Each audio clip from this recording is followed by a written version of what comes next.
have this diagonal cut SpectraPly blank that was sent to me by a very good friend of mine, Mark Tabacca, many years ago, and it's been sitting on my maker cart just waiting to become a pen. I found this pen in my drawer. There's a drawer in the shop, and anytime I have a pen that it just doesn't please me, I don't plan to give it away or I don't plan to sell it, I toss the pen in that drawer, and periodically I'll rummage through the drawer and I'll find a pen that I can disassemble and use the kit to make another pen. And that's what we're going to do. We're going to knock these two blanks off of this kit. I'm going to cut a couple of 2-inch 7mm tubes, same length as a standard slimline, and we're going to remake this pen with this blank. I grabbed a 10-inch by 7mm tube out of my stock. I've got my standard bandsaw sled set up here. I do have a stop block. Now this stop block is currently set for a custom blank that I'm making, and I don't want to move it. But if I use a 3/8 inch block and I put it right against that stop block, I get exactly 2 1/4 inches. Now that is a little more than I need. The tube only really needs to be 2 inches in length, but having the extra length lets me take it over to the disc sander and dial it in to be exactly 2 inches in length. And that's what we're going to do right now.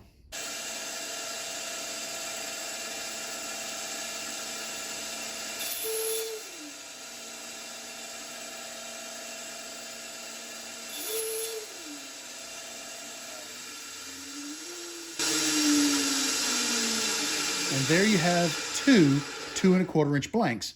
Let's get over to the disc sander and make them exactly 2 inches. It might not be easy to see in the video, but I've put an X on one end of the blank. I'm going to start by squaring that end of the blank. We won't take much material off, just enough to make sure it's square. Then I'll use my ruler and I'll remark the blank at exactly 2 inches, and we'll run the brass tube against the disc until we get down to that exact dimension.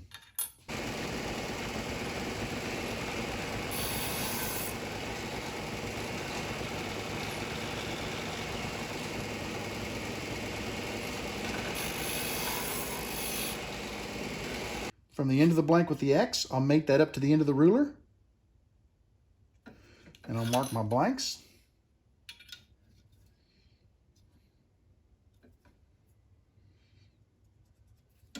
And now we're ready to clean these up.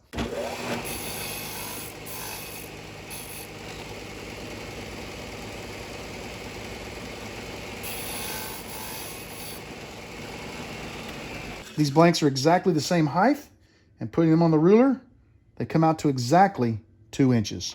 Using the tubes I just cut, I went ahead and marked the 2 sections of the blank. And what's really important is where this line is right here, you'll notice I have an arrow pointing at that line. What that tells me is when I get ready to drill this blank, I want to find the center and drill the blank starting at this point. That way, if the bit happens to move at all, maybe it follows the diagonal a little bit, when I reassemble the pen, I should have the best possible fit I can at the center of the pen where the two blanks come together. Let's get this blank cut into the segments.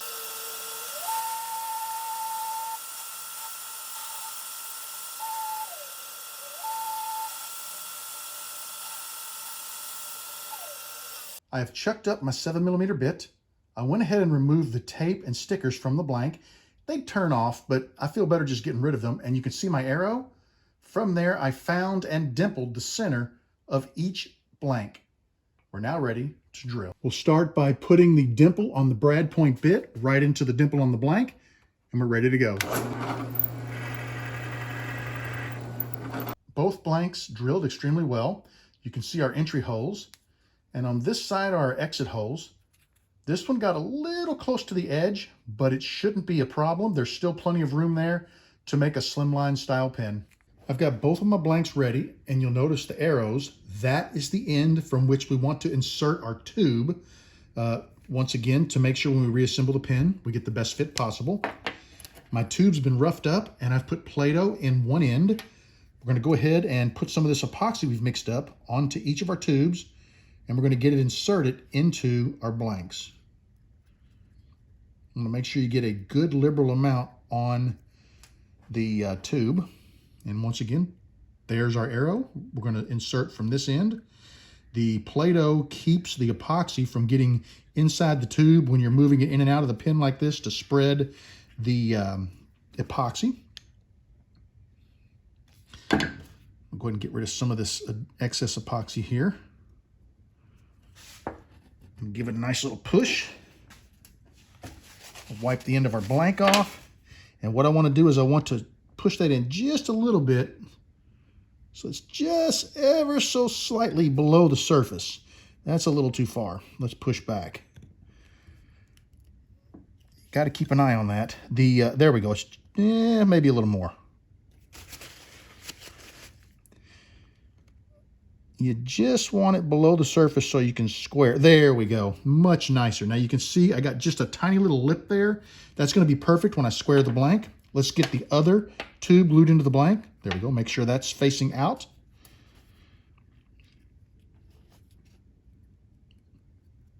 This epoxy acts as a lubricant, and it does make the tubes want to slide a little more easily into your blank, so you've got to be careful not to push them too far in. And it's a good idea to check on them about 3-4 minutes after you insert them, because sometimes with the epoxy, the tubes can crawl a little deeper into, or they can crawl out of your blank. So you want to keep an eye on that. Get that one. Beautiful. That one went just below the surface. We'll wipe this off. We're going to let these dry overnight, and we'll be ready to square them and turn them in the morning. I'm ready to true these blanks up so we can get them over to the lathe. And before we do, we need to push the Play-Doh plug out, and we'll just use our punch for that. That one came out nice and easy. I'll get the other one, and then we'll start squaring. I've got the first of 2 blanks chucked up. I'm going to attempt to do these between centers. You could just as easily do them on a mandrel. I'm just a little more partial to between center, so I'm going to turn them this way. I'll be using a skew, and hopefully I have very good luck. I have not turned a blank with quite this much diagonal to it in the past, so I'm a little nervous about it, but we're going to take our time, nice light cuts, and hopefully we can put together a really good looking pin for you.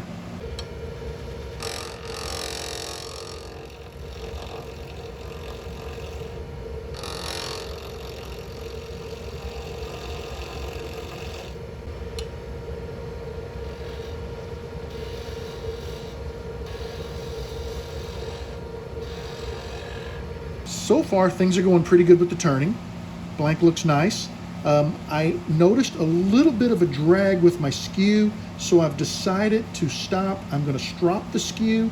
You know, there's a little rough area there. I don't know if that was the material or if that was because my skew is, like I said, dragging a little bit, meaning getting dull. But let me sharpen it and we'll see what happens.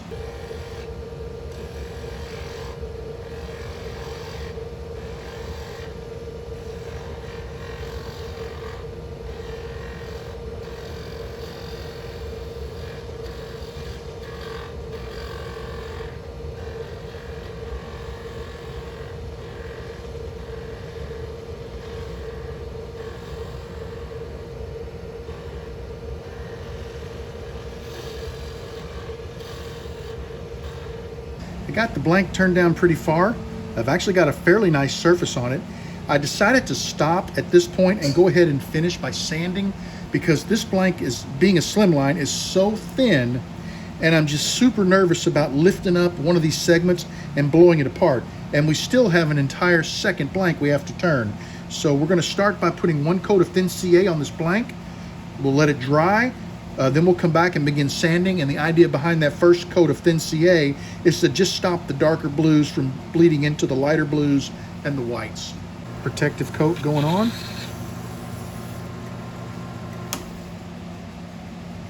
I'm just going to let this sit for a few minutes, soak in. After about 60 seconds, I will hit it with a shot of activator just to lock everything down, and then we'll start the sanding process. Roughly 60 seconds has passed. 1 quick shot of activator, and we are ready to sand.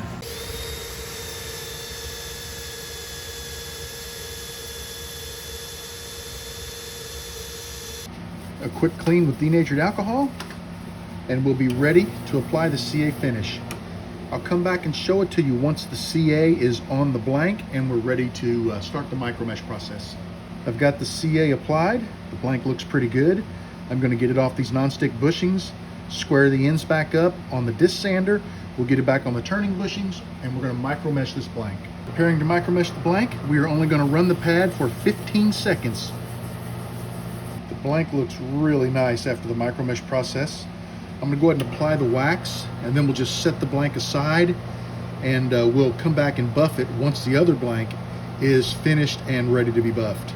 I've got the second blank chucked up and ready to turn. I'm going to film the turning of this blank, but if it goes as smooth as the first blank, I'm not going to bother posting any of that footage. I'm happy to report that the turning of the second blank went as flawless as the first. I'm going to go ahead off camera and put the CA finish on this blank. We'll micro mesh it, get the wax on it, and we'll rejoin this video for the buffing of both blanks.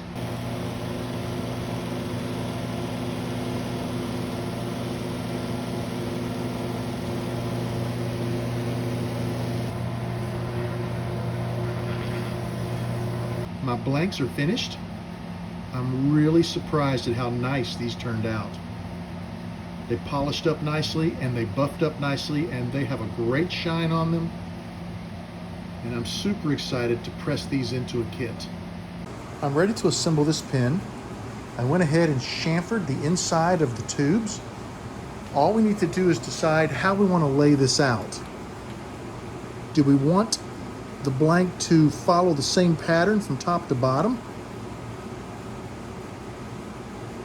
I think that might be the way I want to do this. It looks pretty darn good right there, doesn't it? Okay, so let's go with that. So what we're going to do first is I'm going to press the nib into this end of the blank. So get that ready to go.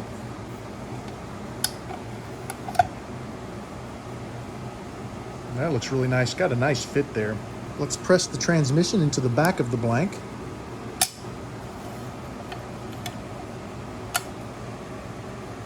I'm going to press it right up to the end of the brass. Then we're going to stop and we're going to test fit. A test fit is as simple as it sounds. We're just going to put the ink refill into the pin body, and we're going to twist the transmission. And as you can see, that's a pretty nice extension right there. I think it should go just a hair more, so I'm going to give it a little bit more of a press. Not quite the full distance right there. I think maybe about half that distance. That's probably about perfect. And this is a preference, but I like a little bit more of an extension of the ink refill. I think it makes it a little easier to write, and it goes well below the surface when we retract it. I'm very happy with that. Now, I had to line the blank back up because I moved it around, but this is the way we were looking at putting the pin together. Actually, we could. Nope, it would be this way. Okay, I'm gonna go ahead and take the cap clip assembly, and we're gonna press that into the back of the pin. Let's decide how we wanna, wow. Best way to do that, maybe along the side. Let's let the clip rest along the side. Okay, got a real nice transition there. I'm happy with that. We'll put this trim ring on. We're going to close the pin, and now this is where we assemble the pin. I'm thinking, yeah, we want it to be like this when it's closed. There we go. That's what we're looking for. All right, perfect. Wow, I like it. I like it a lot.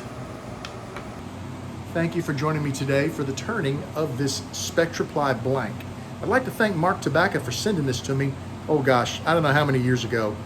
This was a challenging turn because the SpectraPly on a 45, anything you do, cross cutter on a 45, is difficult to turn because it's very easy to lift the material up, and next thing you know, you've got a horrible blowout. But this actually worked really, really well.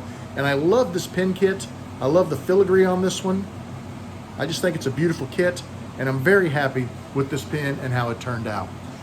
I'd like to take this time now to thank you for joining me in the shop. I want you to know that you are always welcome in my shop. Come back and see me real soon, and have a great evening.